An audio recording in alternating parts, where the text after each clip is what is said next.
ओम श्री सच्चिदानंद सद्गुरु की जय। শ্রী এম রচিত Jewel in the lotus, Hindu ধর্মের নিগূঢ় তত্ত্ব। মাস্টার যা বললেন। যদিও এম আধ্যাত্মিক অন্বেষী হিসেবে তাঁর সুদীর্ঘ পরিব্রাজনকালে বহু সাধু সন্ন্যাসীর সাক্ষাৎ পেয়েছিলেন, যাঁরা যে যার নিজেদের মতো করে তাকে সাহায্য করেছিলেন, এম কিন্তু এদের কাউকে তার গুরু হিসেবে মানেননি।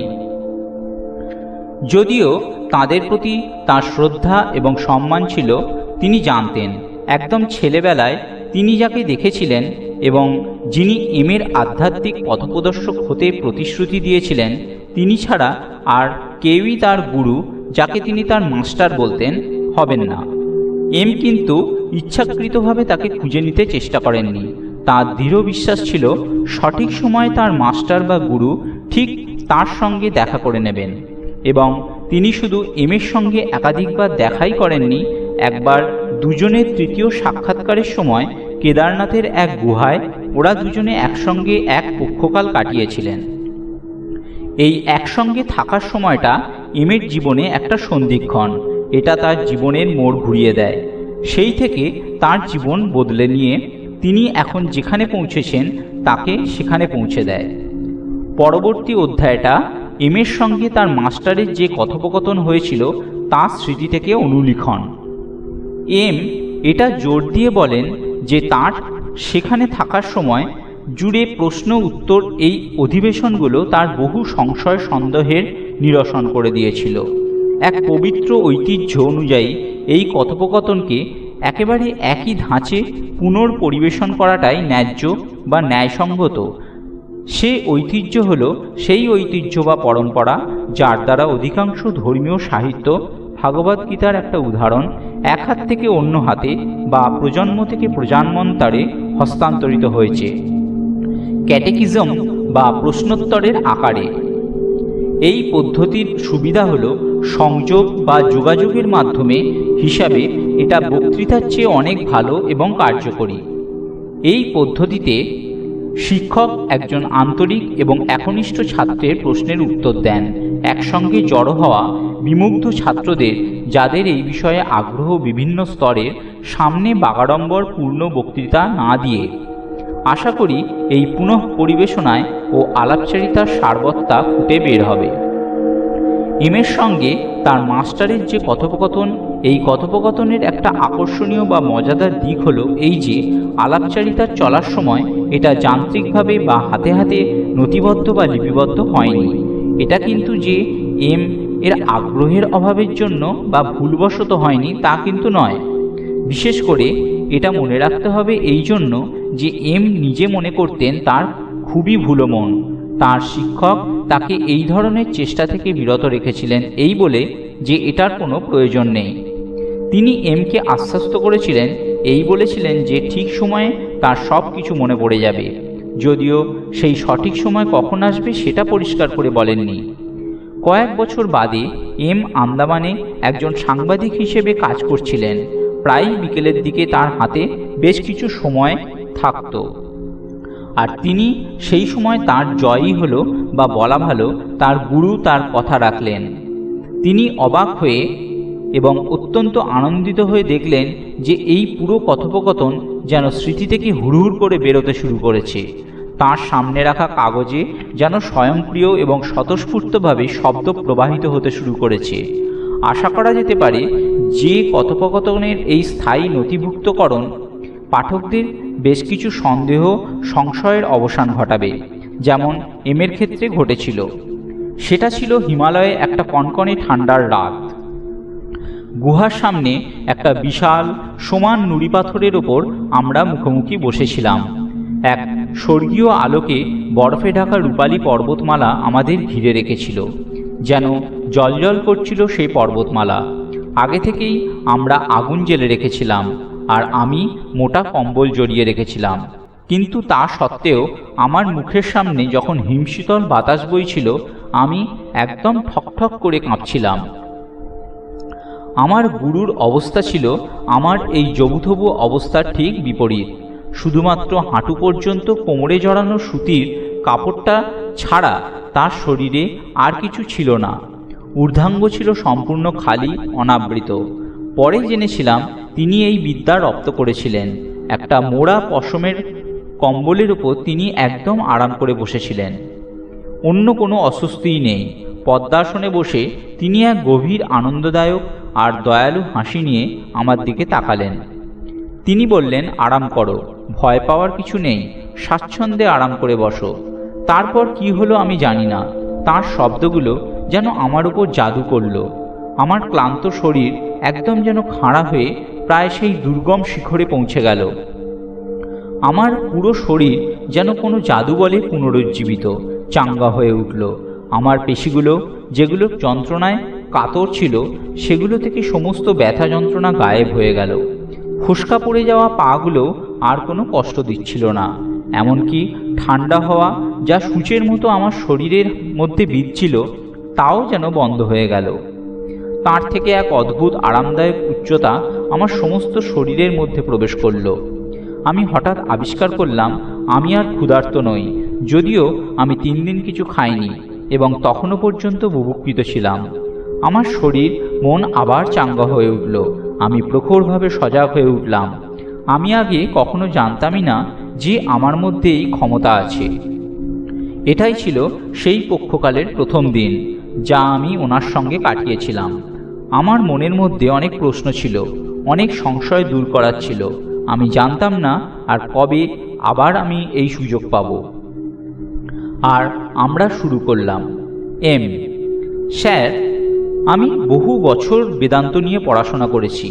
যখন আমি শুরু করেছিলাম আমার মনে হয়েছিল আমি সব বুঝেছি, কিন্তু যত বছর গড়াতে থাকলো আর আমি বিষয়ের গভীর থেকে গভীরতরতে যেতে থাকলাম, আমি উপলব্ধি করতে থাকলাম যে আমি কত কম জেনেছি বা বুঝেছি। কত প্রশ্ন আছে যা এখন অপরিষ্কার থেকে গেছে। প্রথমে জ্ঞানের রহস্যটাই খুলুন, কারণ একজন সত্যানুসন্ধানী বা অন্বেষীর এই পথটা হলো জ্ঞানের পথ, জ্ঞান মার্গ। ঈশা উপনিষদের এই বক্তব্য নিয়ে অনেকের মতো আমিও দ্বিধাদ্বন্দ্বের মধ্যে রয়েছি। অন্ধম তামহ প্রবিশ্যান্তি ইয়ে অভিদ্ধম উপাসতে ততো ভূয়া ইভাতে তমো ইয়া ইউ বিদ্যায়াম রাতঃ। যারা অজ্ঞতার বা অজ্ঞানতার উপাসনা করে তারা অন্ধকারে প্রবেশ করে, আর যারা জ্ঞানের উপাসনা করে তারা ঘোরতর অন্ধকারে প্রবেশ করে। প্রথম অংশটা তো পরিষ্কার। ছোটবেলা থেকে আমাদের শেখানো হয়েছে যে জ্ঞান আহরণ করে সে অজ্ঞানতাকে জয় করতে পারে। কাজে এটা শুনে আশ্চর্য হতে হয় যে ঋষিরা বলছেন যারা জ্ঞানের পূজা বা উপাসনা করে তারা আরও ঘোরতর অন্ধকারে প্রবেশ করে। এটা কি করে সম্ভব? যদি অজ্ঞানতা এবং জ্ঞান দুই অন্ধকার ঠেলে দেয়, তাহলে কি জ্ঞান এবং অজ্ঞানতার বাইরেও কি কিছু আছে? যদি এমনকি জ্ঞানও অন্ধকারে ঠেলে দেয়, তাহলে জ্ঞান এবং অজ্ঞানতার বাইরে সেটা কি যেখানে মানুষ পৌঁছতে পারে? মাস্টার, এবার একটু সজাগ হও হে পুত্র।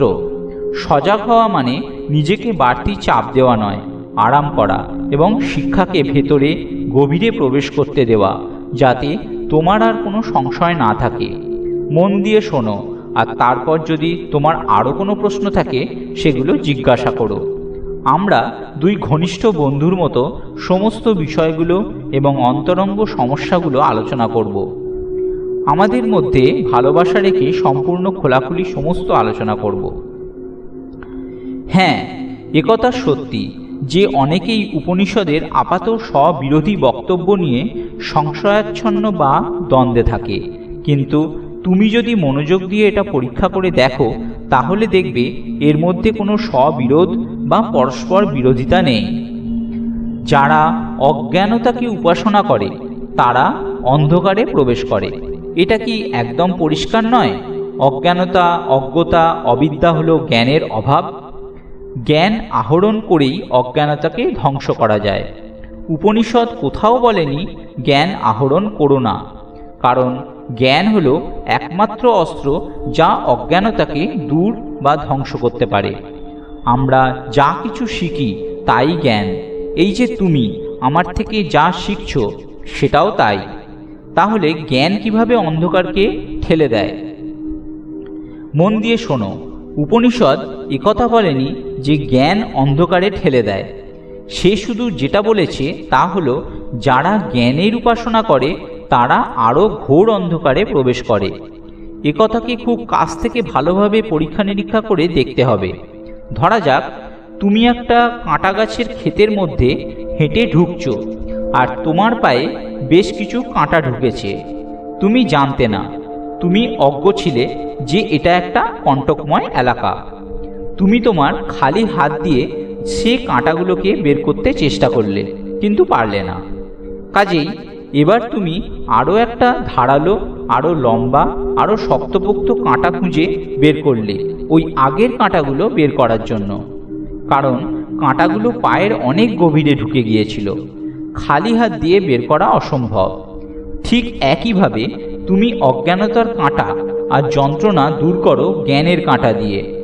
এবার তুমি আমায় বলো, ওই যন্ত্রণাদায়ক কাঁটাগুলোকে বের করার পর তুমি কি আর ওই বড় ধারালো কাঁটাকে তোমার পায়ে লেগে থাকতে দেবে? না, তুমি তা দেবে না। তুমি সেটাকেও ছুঁড়ে ফেলে দেবে। কাজেই জ্ঞানের কাঁটা ব্যবহার করা হয় অজ্ঞানতার কাঁটাকে বের করার জন্য। যোগী এবং অন্বেষী দুই লক্ষ্য হলো মুক্তি। আর এগোনোর আগে দেখে নেওয়া যাক জ্ঞান নিজে আসলে কি। তুমি কোনো একটা জিনিস বা কোনো একটা ঘটনা বুঝলে আর বললে, আমি এ বিষয়ে জ্ঞান অর্জন করলাম। এর মানে হলো তুমি যতটা সম্ভব এই জিনিস বা ঘটনা সম্পর্কে তথ্য নিজের মস্তিষ্ক বা স্মৃতিতে জমা করে রাখলে, যাতে ভবিষ্যতে তুমি এই বিষয়ে কিছু মনে করতে হলে সেই স্মৃতিভাণ্ডারে ফিরে যেতে পারো, তাকে মনে করতে পারো এবং প্রতিক্রিয়া জানাতে পারো। সমস্ত জ্ঞানই এই রকম, একজনের স্মৃতিতে যা জমা রাখা হয়। তুমি কি এছাড়া অন্য কিছু ভাবতে পারো? যে মুহূর্তে তুমি আমার কথাগুলো শুনলে সেই মুহূর্তে তারা বর্তমান থেকে উধাও হয়ে গেল আর অতীতের বিষয় হয়ে গেল। এরাই স্মৃতি গঠন করে, আর স্মৃতি হলো অতীতের বিষয়। তাহলে আমরা যাকে জ্ঞান বলে জানি তা হলো তাই, যা তুমি অতীত থেকে স্মরণ করো বা মনে করো, তা সে নিকট অতীত হোক বা ক্ষণকাল আগে হোক বা বহু বছর আগে হোক। অন্যদিকে ব্রহ্ম চরম সত্য, কখনোই স্মৃতি নয়, কখনোই অতীতের বিষয় নয়। এটা চলমান বর্তমান, শাশ্বত, এই ক্ষণের বর্তমান। সুতরাং তাকে জ্ঞান, যার শুধু অতীত আছে মনে করার জন্য, দিয়ে বর্ণনা করা যায় না। জ্ঞান যদি শুধু স্মৃতিকেই নির্দেশ করে তাহলে সেটা কি, যা ব্রহ্মকে জানে?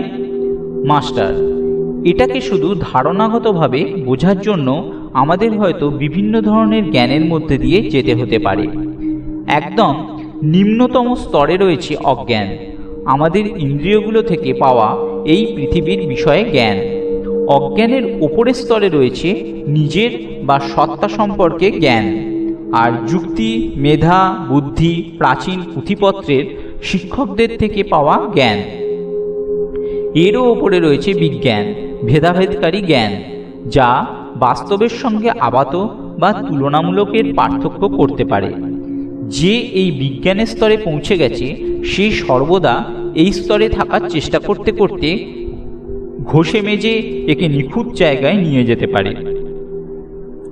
আর এটা যদি করা যায় তাহলে জ্ঞানের বৌদ্ধিক সমজদারি আর মমত্ববোধ জাগানো অজ্ঞান আর এমনকি ভেদাভেদকারী দক্ষতা বিজ্ঞানের গোড়ার দিকের স্তরকে জয় করা বা অতিক্রম করা যায়। আর এইভাবেই ব্রহ্ম স্বগত এবং ঐক্যবদ্ধ অভিজ্ঞতা পাওয়া যায়। এই পরিপ্রেক্ষিতে বলতে গেলে এমনকি অভিজ্ঞতা শব্দটাও একটা ভ্রান্ত ধারণা ভিত্তিক শব্দ প্রয়োগ, কারণ এটা একটা অভিজ্ঞতার কথা, আর সুতরাং অভিজ্ঞতার বস্তুর কথা বলে। এই স্তর সম্পর্কে যা বলা যেতে পারে তা হলো এটা মানসিক এবং আধ্যাত্মিকভাবে আলোকিত হওয়া, যেখানে শুধু একটা সর্বত্রব্যাপী জ্ঞান বিরাজ করে, যে জানছে এবং যা জানছে তার মধ্যে কোনো দ্বৈততা ছাড়া, এছাড়া আর কিছু থাকে না। আমি কি তাহলে এটাই বুঝবো যে জ্ঞান বলতে আমরা সাধারণত যা বুঝি তা একেবারে বেকার, কোনো উপযোগিতাহীন? মাস্টার: না, নিশ্চয়ই তা নয়। জ্ঞানের ক্ষমতা, তা উৎকর্ষতার যে স্তরে থাকুক না কেন, তা হলো মানুষের সর্বোচ্চ বা সর্বাধিক ক্ষমতা। জ্ঞানের স্তর বিন্যাসে আমি যেমনটা বললাম, প্রতিটি স্তরের এক একটা নিজস্ব এবং উপযুক্ত জায়গা আছে। ইন্দ্রিয়লব্ধ অভিজ্ঞতা, তা সে যতই অবিশ্বস্ত এবং অবাস্তব হোক না কেন, তাছাড়া আমরা আমাদের আশু জীবনযাপনের দুনিয়াকে ধরতে বা বুঝতে পারি না। এগুলো হয়তো আমাদের মায়া, মমতা, মাতৃবোধ, আসক্তি এসবের দিকে ঠেলে দিতে পারে, যা দুঃখ দুর্দশা, ক্ষণস্থায়ী বা ক্ষণিকের সুখ দিতে পারে। তবুও এই দুঃখ দুর্দশা সুখই অনেক সময় একজনকে জ্ঞান বা যৌক্তিক মেধার দিকে এগিয়ে দেয়। আমরা ঠিক কী স্থিতি বা পরিস্থিতিতে রয়েছি তার পরীক্ষা নিরীক্ষা বা মূল্যায়ন করার জন্য। এরপর একটা উচ্চতর বাস্তব বা সত্যর বৌদ্ধিক স্বীকৃতির মাধ্যমে যুক্তি আমাদের এগিয়ে দেয় বিজ্ঞানের দিকে। কিন্তু যুক্তি নিজে দেখায় বা প্রমাণ করে যে যুক্তি অনেক সময় অবিশ্বস্ত, আমাদের বিষয়ভিত্তিক সংস্কারের রঙে রাঙানো। যুক্তি যখন কোনো অজানা এবং যাকে জানা যায় না এমন কারো সজ্ঞান দ্বারা সাহায্য পুষ্ট হয়, তখন একজন বিজ্ঞানের পর্যায়ে পৌঁছয়। আর চরম সত্য বা পরম বাস্তব তখন আর কোনো বৌদ্ধিক ধারণা থাকে না, তার বদলে সে সম্ভাব্য এবং বর্তমানে অভিজ্ঞতামূলক হয়ে যায়। এ হলো চরম সত্য বা বাস্তব। অন্য কথায় বলতে গেলে ব্রহ্ম হলো অজ্ঞান, জ্ঞান এবং গোড়ার দিককার বিজ্ঞানের বাইরে, আর গভীর ধ্যানের মাধ্যমেই একে উপলব্ধি করা যায়। যখন মন, যা হলো স্মৃতি বা অতীতের বিষয়, তা সম্পূর্ণভাবে এটা হৃদয়ঙ্গম করে যে সে কত সীমিত, আর সে কারণেই সে অসীমের কাছে পৌঁছতে পারে না, যেখান থেকে মেধা এগোয়। সমস্ত যুক্তি তর্ক ত্যাগ করে সে তখন চিন্তার শৃঙ্খলকেও ছেড়ে দেয়, আর শব্দ জলরাশির অসীম প্রসারতার মতো ধীর স্থির শান্ত হয়ে যায়, যাতে একটা কেউ বা তরঙ্গও থাকে না। লাগাতারভাবে সেই পর্যায় বা স্তরে থেকে একজন ব্রহ্মে পৌঁছয়, যা এই শান্ত দর্শনের মতো স্বচ্ছ বিশুদ্ধ মনেই সেই পরম আনন্দময় সত্য ব্রহ্ম প্রতিফলিত হয়। কেন উপনিষদ যখন বলে, যেখানে এমনকি মনও পৌঁছতে পারে না, কিন্তু যার কারণে মন বোঝার ক্ষমতার আহরণ করে, হে অন্বেষী, সেটাই প্রকৃত ব্রহ্ম। তুমি এখানে যার পূজা বা উপাসনা করো তেমনটা নয়, তখন আসলে এটা বোঝানোই হয়। কিন্তু চিন্তা এবং যুক্তি শেষ হয়ে গেলে মন কি নির্বোধের মতো নিষ্ক্রিয় হতে পারে? এমন যে মন সে সবসময় সক্রিয়, সবসময় তার দায়িত্ব এবং কর্তব্য পালনে নিয়োজিত। এই মন এক অফুরন্ত শক্তিভাণ্ডারের আশীর্বাদ পুষ্ট। সমগ্র বিশ্বব্রহ্মাণ্ডকে যে চালনা করে, সেই অপরিসীম শক্তির উৎসমূলের সঙ্গে এই মন যুক্ত। বাধা বা ব্যর্থতা তাকে বিচলিত করতে পারে না। ব্যর্থতায় সে হতাশ হয় না, আবার সাফল্যে অতিরিক্ত উৎফুল্লও হয় না। সাধারণ মানুষের যে সমস্ত বিক্ষেপ আসে, সেগুলো সব ছাড়াই এই মন দৃঢ়ভাবে কাজ করে যায়। শুধু এমন মনই আসলে যাকে সত্যি করে বলা চলে কাজ করে যায়। সার্বজনীন শক্তি উৎপাদক একে শক্তি জুগিয়ে চলে নিরন্তর। বাকি সব নিষ্ক্রিয়, কারণ তারা কাজের গোপন রহস্য আবিষ্কার করতে পারেনি। সাবরেট চেলা হলো একটা মানসিক পদ্ধতি।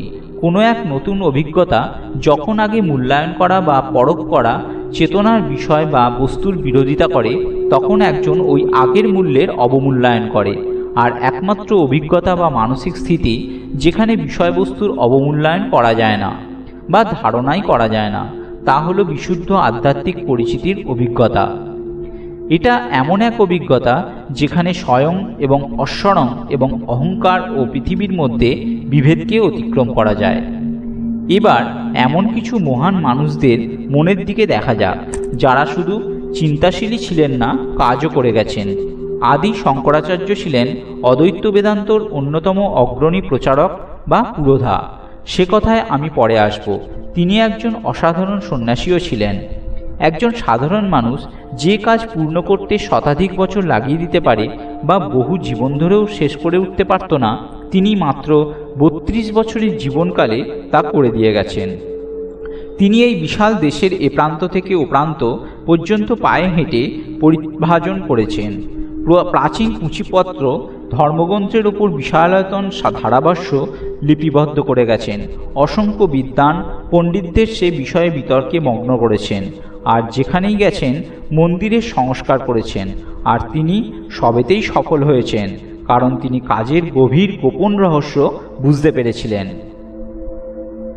আরও সাম্প্রতিক উদাহরণ দিয়ে দেখো মহান বেদান্তিক স্বামী বিবেকানন্দ। স্বামীজি যে বিপুল কাজ করে গেছেন তা দেখে একজনের বিস্মিত হওয়া ছাড়া উপায় থাকে না। কি সুবিশাল ব্যক্তিত্ব, মানবজাতির উন্নতি এবং কল্যাণের জন্য কি অক্লান্ত কর্মী। তুমি নিজেও এমন বহু উদাহরণ ভাবতে পারো। আজকের পাঠ এই পর্যন্তই। ওম শ্রী সচ্চিদানন্দ সদ্গুরু কি জয়।